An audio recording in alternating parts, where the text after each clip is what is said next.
America ভিত্তিক সংগঠন RRI এবার একটা ভিন্ন কথা শুনল। জেএম কাদের বলছেন যে এই সরকারের অধীনে নিরপেক্ষ নির্বাচন সম্ভব হবে না। একেবারে স্ট্রেট বলে দিলেন। এরকম কথা তো নিশ্চয়ই বিএনপি সহ অন্য যাদের সঙ্গে বৈঠক করেছেন তারা এমন কথা শোনেনি।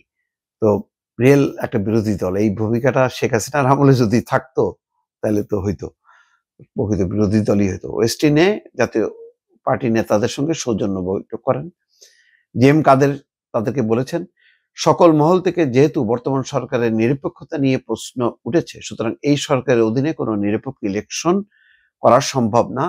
বর্তমানে দেশের অর্থনৈতিক অবস্থা অত্যন্ত নাজুক, ফলশ্রুতিতে দেশের বেকারের সংখ্যা বাড়ছে।